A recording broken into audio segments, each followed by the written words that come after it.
जी नाज़रीन, इस वक्त मैं इस्लामाबाद प्रेस क्लब के बाहर में मौजूद हूँ। आज 1 माह होने को जा रहा है बलूचिस्तान से वो लोग आए हुए हैं बेयार मददगार, रोडों पे पड़े हुए हैं। चीफ जस्टिस अतर मुनल्ला साहब ने रात को जो बात की कि क्या इस्लामाबाद के अंदर जैसे बलोची बेयार मददगार रोडों पे रुल रहे हैं।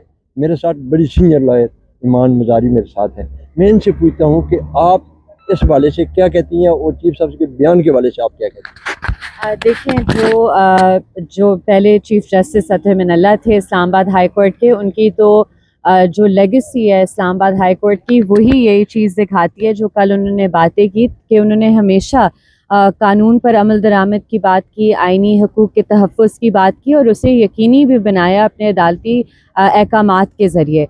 तो कल भी जो उन्होंने बात की है और उनकी कल उस इवेंट पर समीदीन बलोच से भी मुलाकात हुई, दीगर जो बलोच ख़वातीन उधर गई थी उनसे बातचीत हुई, और जिस तरह उन्होंने डॉक्टर मारंग बलोच का ज़िक्र किया, आमना मसूद जंजुआ का, कि ये वो ख़वातीन हैं जो ना सिर्फ अपने हकूक़ के लिए लड़ रही हैं, लेकिन जो एक उम्मीद की किरण है ना सिर्फ उन विक्टिम फैमिलीज़ के लिए बल्कि पाकिस्तान के तमाम शहरियों के लिए जो आइन और कानून की बालादस्ती की जंग लड़ रहे हैं।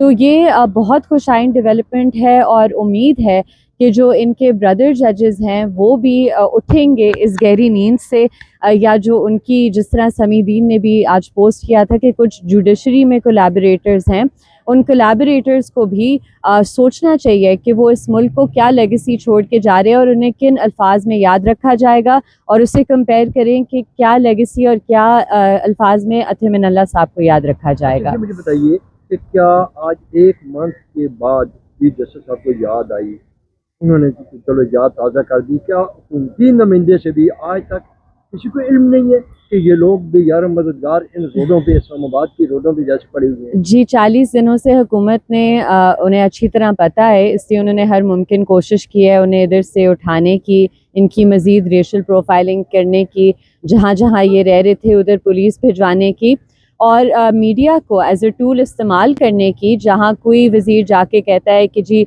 हम नई बात करेंगे, वो बात नहीं करना चाहते, कभी कोई चीफ़ मिनिस्टर जाकर इस तरह की कोई और गलत बयानी करते हैं, तो इनका जो रियासत है उसका अभी एक ही पॉलिसी है, वो पॉलिसी है कि इन लोगों को झूठे ये इल्ज़ामात उन पर लगाने हैं कि ये दहशतगर्द हैं, क्योंकि वो इस चीज़ का सामना नहीं कर सकते जो कड़ी हकीकत कल अतर मुनल्ला साहब ने कही कि जबरी गुमशुदगियों में रियासत या रियासती एहलकार खुद मुलव्विज़ होते हैं।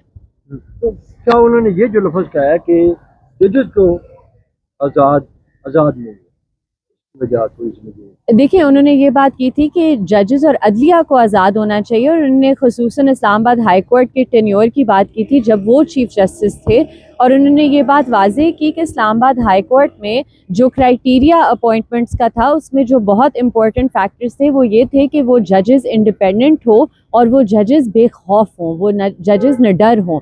और इस्लामाबाद हाई कोर्ट ने बहुत से इस तरह के जजेस हैं, लेकिन अफसोस की बात है कि अतर मुनल्ला साहब के बाद इस्लामाबाद हाई कोर्ट ने एक डिक्लाइन देखा है, और जो उधर के इंडिपेंडेंट जजेस हैं उन्हें काम करने से रोका जा रहा है, और हम पर लाहौर से 15वें नंबर से एक चीफ जस्टिस साहब इधर मुसल्लत किए गए हैं जिन्हें ना कानून का इल्म है, ना आइन का, और ना किसी और चीज़ का। Thank you. जी नाज़रीन, आपने गुफ्तगू सुनी, ईमान मज़ारी गुफ्तगू आपने सुनी कि जैसे कि चीफ जस्टिस अतर मुनल्ला साहब ने जो रात को एक प्रेस में कहा कि इस्लामाबाद के अंदर जो बलोची इस्लामाबाद की रोडों पे रुल रहे हैं, क्या इनकी मदद करने के लिए किसी को आज तक कोई ख्याल आया, किसी ने कोई ख्याल किया, किसी को कोई यादाश्त है कि इतने दूर से ये लोग आकर यहाँ पे बेयार मददगार क्यों हैं? तो हम इसी तरह बात करते हैं। तो मेरे साथ बड़े सीनियर पीटीआई के रहनुमा, इनसे मैं पूछता हूँ कि अस्सलाम वालेकुम सर। सर, रात को चीफ जस्टिस साहब ने जो हुक्म हुक्म किया, उन्होंने कहा कि बलोची इस्लामाबाद की रोडों पर रुल रहे हैं। क्या चीफ जस्टिस साहब को ख्याल आया? हुकूमती नुमाइंदे को आज तक किसी को ख्याल नहीं आया? देखिए, वो कहते हैं कि बड़ी देर की मेहरबा आते आते, तो उनकी स्टेटमेंट के हम वेलकम भी करते हैं। आज बहसीत तर्जुमान मैंने मीडिया को इस पर बयान भी जारी किया है कि इस आवाज़ को संजीदगी के साथ लेना चाहिए। ये आवाज़ अब दबनी नहीं चाहिए। और काश हमारे अदलिया के अंदर मज़ीद जजेस ऐसे जुर्रत करके सच बोले। और उन्होंने ख़ुद कहा है कि अगर हम सच बोलना स्टार्ट करें तो हमारे आधे से ज़्यादा मसाइल हल हो जाएंगे। तो ये पाकिस्तान की वो तस्वीर है, ये हमारे माई बहनें जो आई है, जो हमारे भाई आए हैं अपने जिगरगोशों की फरियाद लेकर, ये अगर आज हमने इनको सुना नहीं तो खुदा न खास्ता पाकिस्तान एक ऐसी जगह पे आके खड़ा हो गया है कि इसके बाद जो भी होगा वो किसी के कंट्रोल में नहीं होगा। और ये मैं बहैसियत तर्जुमान हर जगह ये और शहबाज शरीफ पे ये बराह रास्त ये इल्ज़ाम लगाता हूँ कि ये लोग पाकिस्तान को डिलिबरेटली खाना जंगी की तरफ धकेल रहे हैं। तो क्या समझते हैं कोई कौन से भी देखो हुकूमत कोई बंदा देखिए इनके पास नहीं है। हुकूमत होती है अवाम की तायद से बनने वाले लोग। अब इसमें से मुझे बताए सरफराज बुगटी को अवाम ने मुंतखब किया है, या बलूचिस्तान में तो ऐसे लोग आए हैं कि जो सोए हुए थे, ठीक है। वो उस दिन लश्कर रईसानी साहब ने कहा कि वो मेरे घर आया था, ये हवालदार स्पीकर जिसको चकजई साहब हवालदार स्पीकर कहते हैं, आयाज सादिक, और इसने कहा कि हमारी बात हो चुकी है, हमें 2/3 मेजॉरिटी मिलने वाली है। लेकिन उसने पूरी बात नहीं बताई। पूरी बात ये थी कि उनको भी ऑफर की गई थी कि जो जमाल शाह जो MNA है, इनकी जगह इनके नोटिफिकेशन करने वाले कि आप बस हमारे साथ उसी नौकरी पे इक्तिफा कर ले, हम आपको नोटिफाई कर देते हैं। ये बात उन्होंने नहीं बताई, मैं आपको बता रहा हूँ, ठीक है। तो इस किस्म के निज़ाम से बनने वाली हुकूमत को हम क्या हुकूमत कह सकते हैं? शहबाज शरीफ की हैसियत एक क्लर्क से ज़्यादा कुछ नहीं है। इस तरह पंजाब में जो इनका सेटअप है, सिंध के अंदर पीपल्स पार्टी जिस तरह इस्टेब्लिशमेंट के साथ पिछले 20 साल के साथ मुका करके इख्तिदार ले रही है, तो ये सारे इस वक्त जो भी आपको ये सेटअप नजर आ रहा है, ये अवाम की तायद से एक महरूम सेटअप है। तो इनको अवाम की न पल्स का पता है, न ही अवाम के जेन्युइन मसाइल को जानते हैं, न उनको हल करने में दिलचस्पी रखते हैं। ये बलोच मेरे बहन भाई, हम बहैसियत तहरीक इंसाफ और जो हमारी तहरीक है, तहरीक तहफ़्फ़ुज़ ज़ैनी पाकिस्तान, हमने ये बेड़ा उठाया है कि हम ये सच कहेंगे। जो सच आज अतर मिन अल्लाह ने कहा है, हम 2 साल से ये सच कह रहे हैं कि पाकिस्तान में इस वक्त जमहूरियत नाम की कोई चीज़ नहीं है। एक गैर एलानिया मार्शल लॉ हमारे ऊपर नाफिज है, और ये मुस्तरशुदा टोला जो अवाम की तायद से महरूम है, ये पाकिस्तान की बुनियादों के साथ, पाकिस्तान के उस सोशल कंट्रैक्ट के साथ जो जिसको हम आईन कहते हैं, उसके साथ खिलवाड़ कर रहा है। और इसका हमने रास्ता हम सब ने मिलकर रोकना होगा।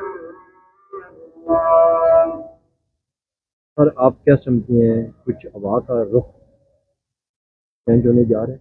देखिए हवा का रुख अब हम किसी और तरफ हवा का रुख के लिए नहीं देखेंगे। हवा का रुख हम खुद बदलेंगे, पाकिस्तान के अवाम बदलेंगे, ये लोग बदलेंगे जो यहाँ बैठे हैं। ये हवाओं का ये जेन्युइन है, ये जेन्युइन पॉलिटिकल वर्कर्स है जो जो जो अपनी कौम के, अपने वतन के मसाइल लेके यहाँ है।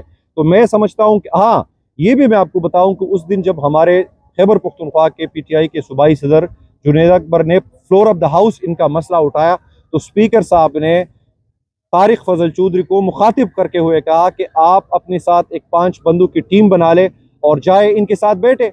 आज तक वो लोग नहीं आए। अब क्यों? जाहिर सी बात है, तारिक फजल चौधरी कि भाई मुझे इधर स्पीकर साहब ने कहा, उसने कहा चुप करो, तुम्हारी हैसियत क्या है, ठीक है। तो उसके बाद वो खामोश बैठ गया हो गया। अब इन जैसे लोगों से हम क्या तवक्को रखें कि वो आएंगे और इनकी मसाइल सुनेंगे? तो मैं समझता हूँ कि हवा का रुख यही मजलूम महकूम कौमियतें बदलेंगी और हम एक इंशाल्लाह एक नई पाकिस्तान की तश्कील नौ करेंगे, इसी पुरअमन सियासी जद्दोजहद के साथ।